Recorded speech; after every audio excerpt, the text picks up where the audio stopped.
السلام علیکم ورحمۃ اللہ وبرکاتہ۔ ہمارے channel all rounder Rajput subscribe کریں، شیئر کریں، لائک کریں۔ حضرت عثمان رضی اللہ عنہ قریش میں بنو ہاشم اور بنو امیہ دو مشہور گھرانے تھے۔ رسول اللہ صلی اللہ علیہ وسلم کا گھرانہ ہاشم کا گھرانہ کہلاتا تھا اور حضرت عثمان رضی اللہ عنہ امیہ کے خاندان کے تھے۔ رسول اللہ صلی اللہ علیہ وسلم سے حضرت عثمان رضی اللہ عنہ کے خاندان کا سلسلہ 5ویں پیڑھی سے مل جاتا ہے، کیونکہ امیہ جس کے نام پر حضرت عثمان رضی اللہ عنہ کا گھرانہ بنو امیہ کہلاتا ہے، ہاشم کا بھتیجا یعنی ان کے بھائی عبد شمس کا بیٹا تھا۔ ہاشم اور عبد شمس دونوں کے باپ کا نام عبد مناف تھا۔ عثمان رضی اللہ عنہ کے والد کا نام عفان تھا اور وہ امیہ کے پوتے تھے۔ قریش کے خاندانوں میں اگر کوئی خاندان بنو ہاشم کی برابری کا اور عزت دار تھا تو وہ امیہ کا خاندان تھا۔ دونوں خاندان ٹکر کے ہونے کی وجہ سے آپس میں ہوڑ بھی کیا کرتے تھے۔ ہر ایک میدان میں دونوں ایک دوسرے سے بڑھ چڑھ کر آگے آنا چاہتے تھے۔ قریش کا ایک قومی جھنڈا امیہ کے خاندان کے قبضے میں تھا۔ جب کسی قبیلے سے قریش کی جنگ ہوتی تھی تو اسی گھرانے کا سردار قریش کی ساری فوج کا سردار سمجھا جاتا تھا۔ ابو سفیان اسی خاندان کا سردار تھا۔ حضرت عثمان رضی اللہ عنہ حضور صلی اللہ علیہ وسلم سے 6 سال چھوٹے تھے۔ اسلام میں آنے سے پہلے بھی وہ بڑے نیک اور ایماندار انسان تھے۔ آپ کی جوانی کے زمانے میں عرب میں شراب پینا معمولی بات تھی۔ چھوٹے بڑے نشے میں چور دکھائی دیتے تھے، لیکن آپ نے کبھی شراب کو ہاتھ تک نہیں لگایا تھا۔ اس زمانے میں جہالت بھی عام تھی۔ ایسے لوگ کم ملتے تھے جو پڑھے لکھے ہوں، لیکن حضرت عثمان رضی اللہ عنہ نے بچپن سے ہی پڑھنا لکھنا سیکھا تھا۔ آپ بڑے خوبصورت انسان تھے۔ گیہواں رنگ تھا، بیچ کا قد تھا، ناک اونچی، گولائی دار، بھرا ہوا چہرہ، گالوں پر چیچک کے ہلکے ہلکے نشان تھے، داڑھی گھنی اور لمبی تھی، سر کے بال بھی بہت بڑے بڑے اور گھنے تھے، طبیعت سے بہت زیادہ حیادار تھے، ہمیشہ اچھا پہنتے اور اچھا کھاتے تھے اور انہیں خدا نے اتنا دیا بھی بہت تھا۔ جوانی میں کپڑے کا بیپار کیا تھا جس میں بہت فائدہ ہوا۔ قریش میں کچھ تو ان کے دولت کی وجہ سے اور کچھ ان کی اپنی نیکی اور شرافت کی وجہ سے بہت عزت تھی۔ سبھی چھوٹے چھوٹے انہیں عزت کی نگاہ سے دیکھتے تھے۔ وہ سب کو پیارے تھے کہ اکثر عورتیں بچوں کو یہ لوریاں دیا کرتی تھیں، خدا کی قسم مجھے تم سے اتنی ہی محبت ہے جتنی محبت قریش کو عثمان سے ہے۔ مسلمان ہونے کے بعد حضرت عثمان رضی اللہ عنہ حضرت ابو بکر صدیق رضی اللہ عنہ سے 4 سال بڑے تھے۔ جب رسول اللہ صلی اللہ علیہ وسلم کو نبوت ملی تو حضرت عثمان 40 سال کے تھے۔ حضرت ابو بکر صدیق رضی اللہ عنہ سے ان کا بہت میل جول تھا، دونوں اکثر ملتے رہتے تھے۔ جب انہیں رسول اللہ صلی اللہ علیہ وسلم کا حال معلوم ہوا اور ساتھ ہی یہ سنا کہ ابو بکر صدیق رضی اللہ عنہ نے اسلام قبول کر لیا ہے تو وہ حضرت ابو بکر صدیق رضی اللہ عنہ کے پاس آئے اور آتے ہی اسلام کا ذکر چھیڑ دیا۔ لیکن جب انہوں نے حضرت ابو بکر صدیق رضی اللہ عنہ سے اسلام کی خوبیاں سنی تو دنگ رہ گئے اور ان کے ساتھ رسول اللہ صلی اللہ علیہ وسلم کی خدمت میں حاضر ہونے کو تیار ہو گئے۔ اب یہ باتیں ہو ہی رہی تھیں کہ رسول اللہ صلی اللہ علیہ وسلم خود ہی تشریف لے آئے۔ انہوں نے اسلام کے بارے میں 1-2 باتیں ایسی کہیں کہ حضرت عثمان رضی اللہ عنہ کو اسلام قبول کرنے میں جو تھوڑی سی جھجک بھی تھی وہ بھی جاتی رہی اور اسی وقت کلمہ پڑھ کر اسلام لے آئے۔ حضرت عثمان رضی اللہ عنہ نے نبوت کے پہلے ہی اسلام قبول کیا جب مسلمانوں کی تعداد 35-36 سے زیادہ نہ تھی۔ انہیں اسلام قبول کیے ہوئے تھوڑا ہی وقت گزرا تھا کہ رسول اللہ صلی اللہ علیہ وسلم نے اپنی بیٹی حضرت رقیہ کا نکاح ان سے کر دیا، لیکن مسلمان ہونے کے بعد انہیں ایک دن بھی سکھ چین سے بیٹھنا نصیب نہ ہوا۔ ان کا گھرانہ بڑا طاقتور تھا اور پھر وہ خود بھی بڑے مالدار تھے۔ سب لوگ ان کی عزت کرتے تھے، لیکن ان کے اسلام لانے کے بعد اپنے پیارے بھی خون کے پیاسے ہو گئے۔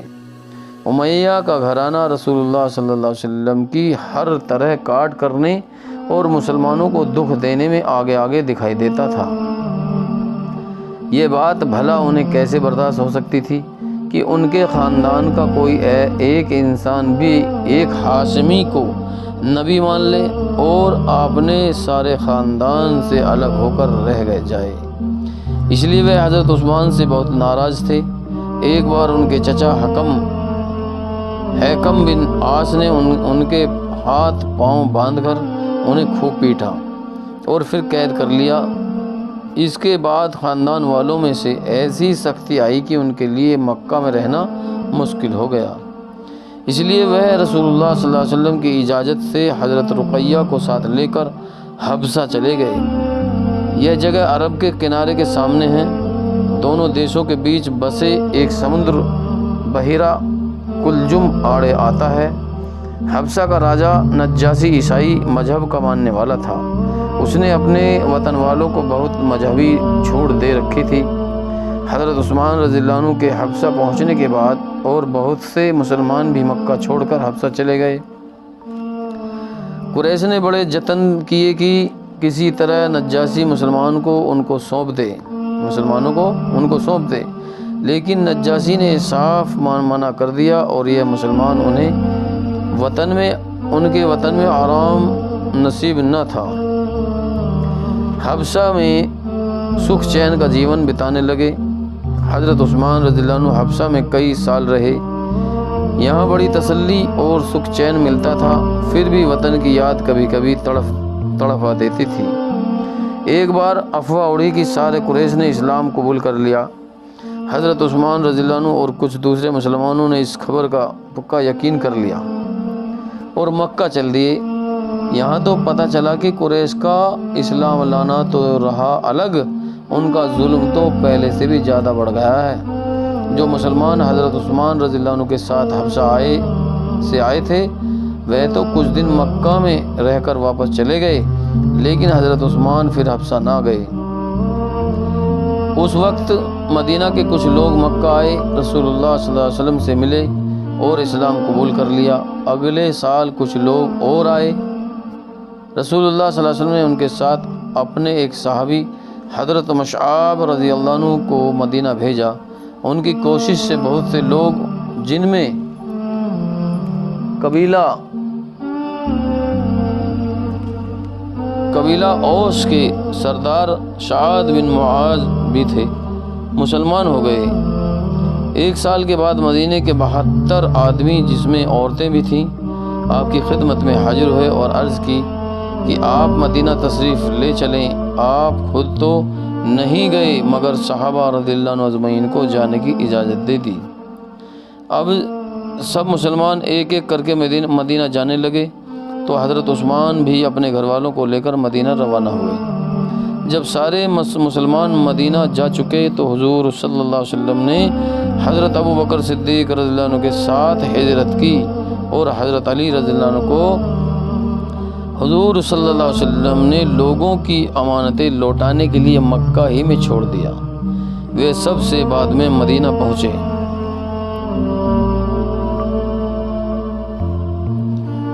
مدینہ پہنچنے پر ہجرت کے وقت حضرت عثمان رضی اللہ عنہ 47 سال کے تھے۔ مدینے میں آپ حضرت اوس بن ثابت رضی اللہ عنہ کے یہاں ٹھہرے۔ حضرت اوس بن ثابت رضی اللہ عنہ کا گھرانہ مدینے میں بڑی عزت کی نظر سے دیکھا جاتا تھا۔ جو لوگ مکہ سے ہجرت کر کے آئے وہ مہاجر کہلاتے تھے۔ مدینے کے جن لوگوں نے ان کی مدد کی تھی وہ انصار مشہور تھے۔ مدینہ پہنچ کر رسول اللہ صلی اللہ علیہ وسلم نے ایک ایک مہاجر اور ایک ایک انصاری کو بلا کر فرمایا کہ تم دونوں بھائی بھائی ہو۔ حضرت عثمان رضی اللہ عنہ کو حضرت اوس بن ثابت رضی اللہ عنہ کا بھائی بتایا۔ دونوں نے یہ بھائی چارہ خوب نبھایا۔ حضرت عثمان مکہ میں بھی تجارت کرتے تھے اور مدینہ پہنچ کر بھی تجارت کی طرف ہی دھیان دیا۔ یہاں اس دھندے سے میں بہت ترقی ہوئی اور ایک وقت ایسا آیا کہ وہ عرب میں سب سے زیادہ مالدار ہو گئے۔ پھر بھی آپ نے کبھی کنجوسی نہیں کی اور دولت کو دبا کر نہیں رکھا، بلکہ اچھا کھاتے پہنتے تھے اور اپنے رشتہ داروں، غریبوں، یتیموں اور بیواؤں کی مدد کرتے تھے، اور کبھی مسلمانوں کی مدد کا موقع آ جاتا تو دل کھول کر خرچ کرتے کہ دوسرے لوگوں کو حیرت ہوتی تھی۔ مدینہ آئے ہوئے ابھی تھوڑے ہی دن بیتے تھے کہ پانی کی کمی پڑ گئی۔ سارے شہر میں بس ایک یہودی کا میٹھے پانی کا کنواں تھا جس کا پانی لیا جا سکتا تھا۔ وہ پیسے لیے بنا کنویں سے پانی نہیں بھرنے دیتا تھا۔ آپ نے اس کنویں کو خریدنا چاہا، یہودی بیچنے کو تیار ہی نہ ہوتا تھا۔ بڑی مشکل سے 12,000 درہم میں کنویں کا آدھا حق بیچنے پر راضی ہوا۔ حضرت عثمان رضی اللہ عنہ نے آدھا کنواں خرید لیا، اور یہ اس شرط پر کہ ایک دن حضرت عثمان رضی اللہ عنہ کی باری ہوگی اور تو ایک دن یہودی کی۔ جس دن حضرت عثمان رضی اللہ عنہ کی باری ہوتی تھی سارے مسلمان 2 دن کا پانی بھر لیتے تھے۔ بعد میں یہودی باقی آدھا حصہ بھی بیچنے پر راضی ہو گیا۔ حضرت عثمان رضی اللہ عنہ نے اسے بھی 8,000 درہم میں مسلمانوں کو خرید کر دے دیا۔ اب کوئی روک ٹوک نہیں تھی، کوئی بھی اس کنویں سے پانی بھر سکتا تھا۔ اس کنویں کا نام ویر روما تھا۔ رسول اللہ صلی اللہ علیہ وسلم جب مدینہ تشریف لائے تو پہلے تو ایک چھوٹی سی بستی قبا میں ٹھہرے، یہاں ایک مسجد بنائی، اور پھر مدینہ پہنچے تو یہاں بھی ایک مسجد بنائی گئی۔ اس مسجد میں رسول اللہ صلی اللہ علیہ وسلم اور آپ کے گھر والوں کے رہنے کے لیے حجرے بنائے گئے۔ یہی وہ مسجد ہے جو مدینہ مسجد نبوی کے نام سے مشہور ہے۔ جب اسلام تیزی سے پھیلنے لگا اور مسلمان بڑھنے لگے، حضور صلی اللہ علیہ وسلم نے چاہا کہ پاس کی زمین خرید کر مسجد کو چوڑا کیا جائے۔ تب حضرت عثمان رضی اللہ عنہ نے ہی اس نیک کام میں اپنی دولت خرچ کی۔ ہجرت کے بعد کافروں سے جو لڑائیاں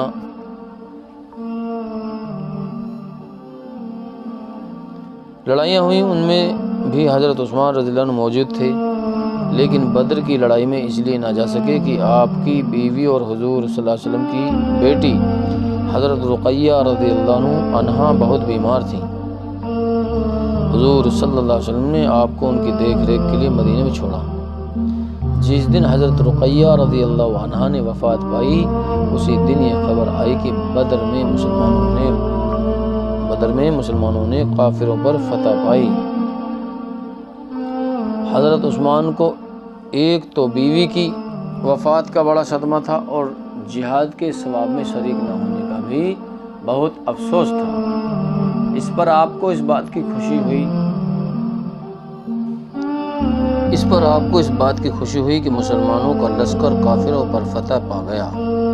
رسول اللہ صلی اللہ علیہ وسلم نے آپ کو بہت تسلی دی اور فرمایا کہ تم بہت بڑا فرض ادا کرنے میں لگے ہوئے تھے، اس لیے بدر کی لڑائی میں حصہ نہ لے سکے، لیکن جہاد کے ثواب میں تم بھی شریک ہو۔ تھوڑے دن بعد حضور صلی اللہ علیہ وسلم نے اپنی دوسری بیٹی حضرت ام کلثوم رضی اللہ عنہا کا ان کا نکاح کر دیا۔ ہجرت کے 6 سال حضرت صلی اللہ علیہ وسلم حج کرنے کے لیے مکہ روانہ ہوئے۔ اس سفر میں آپ کے ساتھ 1400 صحابی رضی اللہ عنہ بھی تھے۔ حدیبیہ پہنچ کر جہاں سے مکہ صرف ایک منزل تھا، معلوم ہوا کہ قریش مسلمانوں کو مکہ میں نہیں گھسنے دیں گے، تو حضور صلی اللہ علیہ وسلم نے عثمان رضی اللہ عنہ کو ایلچی بنا کر بات چیت کرنے کے لیے بھیجا۔ قریش نے انہیں نظر بند کر لیا۔ ادھر حدیبیہ میں یہ افواہ اڑ گئی کہ حضرت عثمان کو قریش نے شہید کر دیا۔ تب نبی کریم صلی اللہ علیہ وسلم نے ایک ببول کے پیڑ کے نیچے بیٹھ کر سب صحابہ کے عہد لیا کہ ہم حضرت عثمان رضی اللہ عنہ کا بدلہ لینے کے لیے اپنی جانیں نثار کر دیں گے۔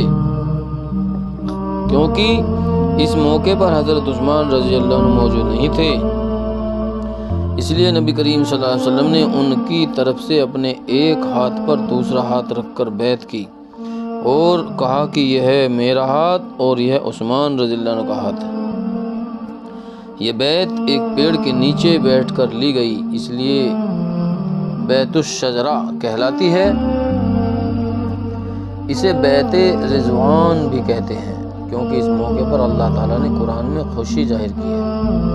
خیبر کی لڑائی، مکہ کی فتح، حنین کی لڑائی رسول اللہ صلی اللہ علیہ وسلم کے زندگی کے مشہور واقعات ہیں۔ ان لڑائیوں میں حضرت عثمان رضی اللہ عنہ بھی رہے۔ ہجرت کے 9 سال جبکہ عرب میں اکال پڑا ہوا تھا، یہ پتہ لگا کہ روم کا بادشاہ مدینہ پر حملہ کرنا چاہتا ہے۔ رسول اللہ صلی اللہ علیہ وسلم نے سوچا کہ دشمن کو کسی طرح روکا جائے۔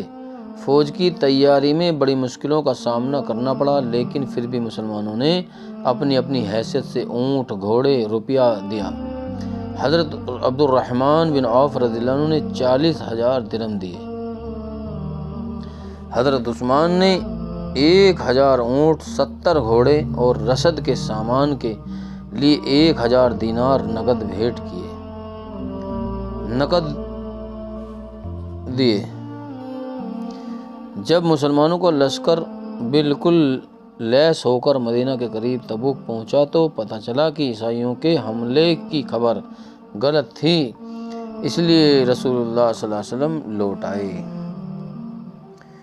محترم بزرگ دوستو، ہمارا channel all rounder Rajput subscribe کریں، شیئر کریں،